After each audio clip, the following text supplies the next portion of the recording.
Македонските компании и институции се повеќе ги препознаваат придобивките од воведувањето и сертификацијата на меѓународните стандарди во своето работење. Тоа пак е предуслов за успешност и квалитет во работењето. Во последно време се гледа тенденција за користење на сертификатите само за одредени намери, но не и за подобрување на севкупното работење на компанијата, рече денеска на пресконференција Михајло Евросимовски, член на управниот одбор на Сојузот на стопански комори.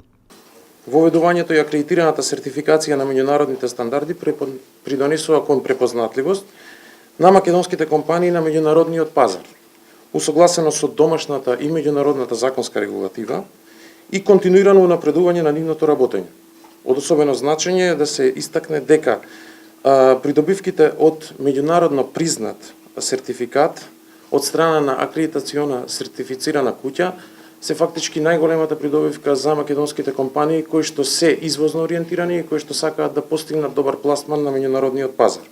Меѓународната организација за стандардизација, која опфаќа 162 држави од светот, има објавено 21.542 меѓународни стандарди за компании и производи. Со нив се покрива работењето во речиси сите индустрии, технологии, здравството, безбедноста на храната, земјоделството и енергетиката.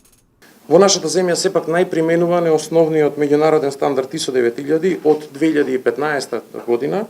Евидентен е трендот кон прифаќање на поспецифични меѓународни стандарди од страна на македонските компании кои се применуваат во зависност од самата област, односно дејност. Станува збор за меѓународниот стандард 27000 кој што се однесува за безбедност на информациите, меѓународниот стандард 20000 кој што се однесува за услуги во информатската технологија, меѓународниот стандард ISO 31000 кој што исто така препознатлив како меѓународен систем за управување со ризиците во рамките на компаниите и јавните институции, ISO 50001 кој што е систем за управување со енергетската ефикасност во рамките на компаниите, ISO 20121 кој што е систем за управување со настани и нивна одржливост, AFS и BRC, тоа се меѓународни стандарди за безбедност на храната, меѓутоа со повисоки барања него ISO 22000 како основен меѓународен стандард за безбедност на храната и така натаму многу останати стандарди, како што истакнав, над 20.000 меѓународни стандарди објавени од страна на меѓународната куќа за стандардизација ISO. Преку воведување и акредитирана сертификација на меѓународните стандарди, особено на оние кои не се толку често имплементирани во нашата земја, македонските компании се стекнуваат со значајна конкурентска предност и меѓународна препознатливост, што пак резултира со зголемување на извозот и соработка со странски и меѓународни компании. Исто така компаниите добиваат и правна сигурност во однос на почитувањето на законските барања од соодветната област, што пак од своја страна